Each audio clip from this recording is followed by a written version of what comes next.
The boxing news this week, the big news is the fact that Fury against Usyk looks like it may be happening next year sometime. If only we had the head of Queensberry Promotions on the show to tell us more. Well, as if by magic we do. Let's say hello and good afternoon to Frank Warren, who joins us now. Hello, Frank. Hi, Andy. Hi, Darren. Hi, Frank. You're right. And I do need a doctor. Okay, well... Oh, was that the song? Sorry. I thought that was a cry for help. I was so nervous It was both. How are you, Frank? You looking forward to Christmas? I am, mate. I'm very much so. And I hope you two are, and everybody, and all the listeners are as well. You know, nice Christmas, and then we can get some football back on Boxing Day. I can't wait for that. I'm just curious. I'm asking people, what was the film you used to watch when you were a kid, 3 o'clock in front of the telly? What did you used to sit down and watch? When I was really young, I mean, there was only 2 channels, and it was I can remember Tom Brown's School Days, Robert Newton. That was a film I quite enjoyed. Old black and white. All right. And what about people that perhaps aren't 70 plus? What? What do I watch? I'll tell you what I really do like. What's his name? Is it Elf? Is it? Elf. Yeah. Elf. I love that. Amazing film. Everyone loves it. Will Ferrell. Yeah. Will Ferrell, yeah. That's what about It's a Wonderful Life? I bet you like that. That's my favourite. Oh, yeah. James Stewart. That's great. Another great movie. That's great. Yeah. Right, talking of greats, let's talk about these two fighters. Fury against Usyk. Where are we at? What is the very latest news surrounding the possibility of these two meeting in the ring next year, Frank? Right, both fighters absolutely want it. Managers, promoters, all want it.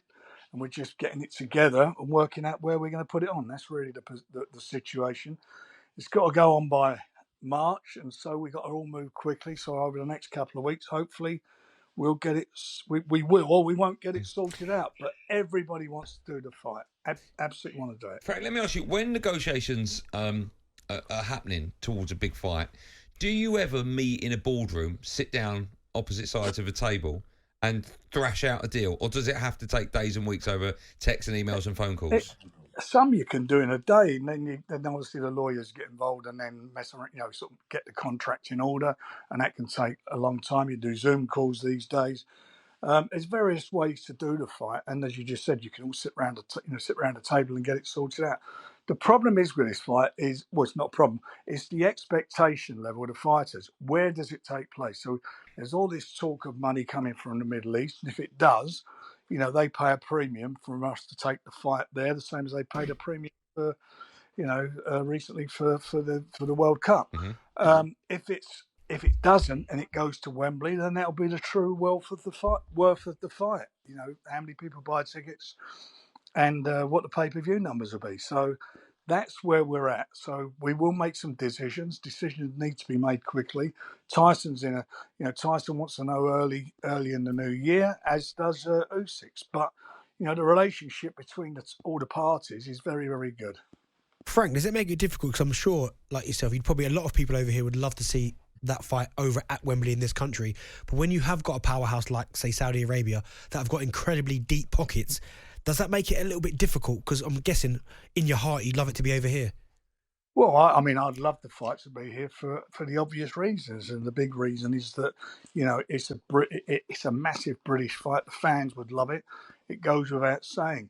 But these guys both are in their 33, 34, and like footballers, like any athletes, they have short careers. They need to go where the money is, and that is what happens with you can look back over the years at the Rumble in the Jungle, the Fury in Manila. All those fights all took place in other countries because they come up with the money, and I think that's where the fighters' heads are. But whether that happens is another thing.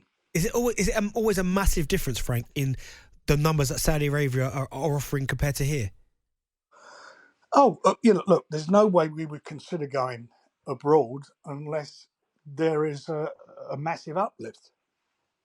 Okay. Will there be a rematch clause?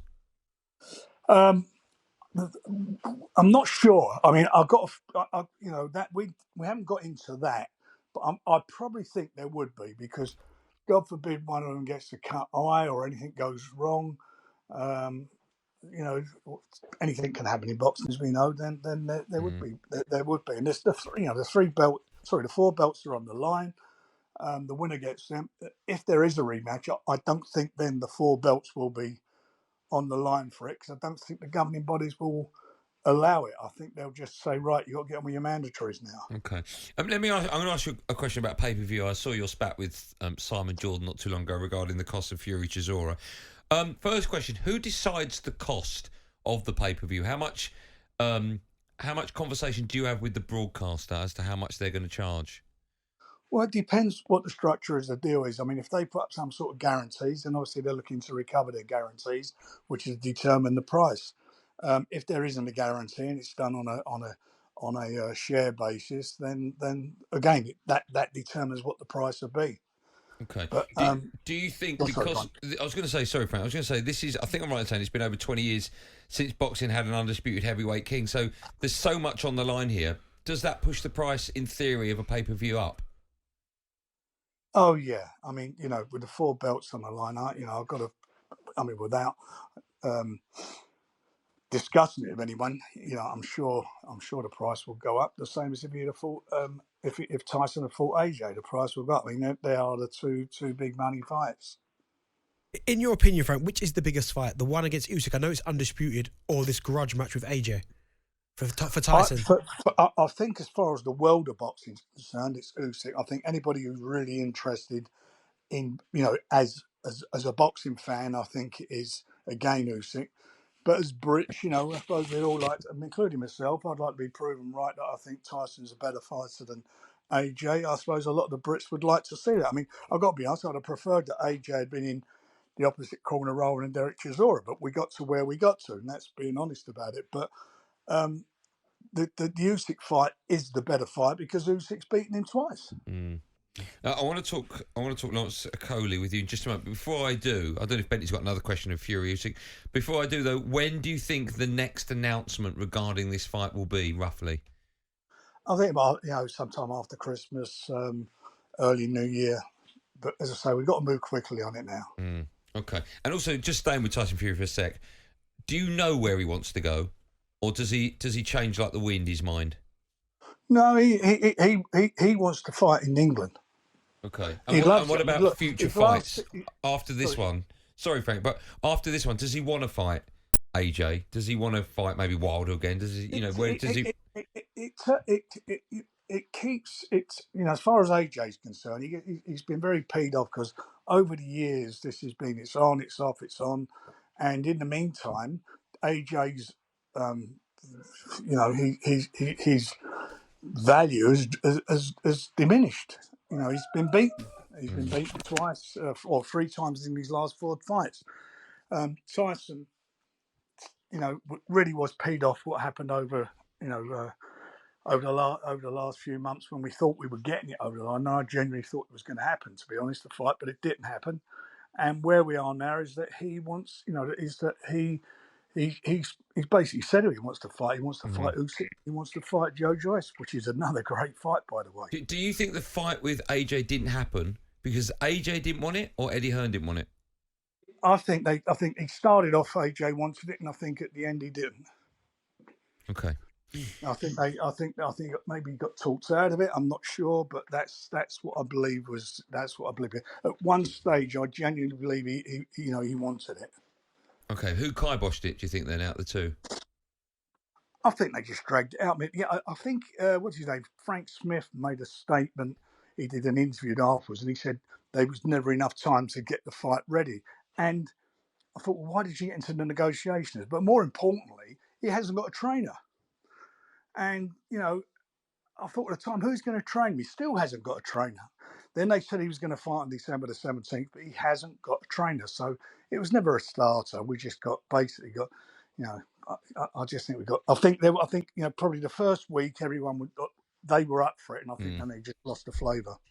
Okay, and you think that one is completely dead in the water now, do you? Yeah. Okay. Frank, listen, thank you so much for coming on. Always a pleasure. What are you getting for Christmas? What are you hoping Father Christmas gets you? I mean, what do you get someone like Frank Warren, who I'm guessing has got and can have anything? I just want all my kids and the grandkids round, and I'm a happy camper.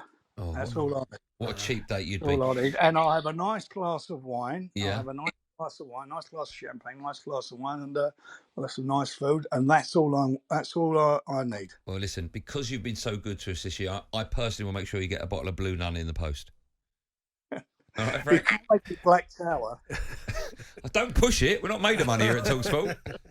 I'll get you both. Frank, listen, thank you. I don't know if this will be the last time we speak to you this year because, of course, Christmas around the corner.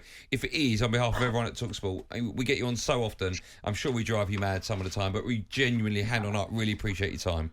No, it's a pleasure, fellas, and I wish you, your families, and all the listeners a very, very Merry Christmas and a happy, healthy, and prosperous 2023. Superstar. Frank, we'll speak to you soon. Thanks, Frank. pal.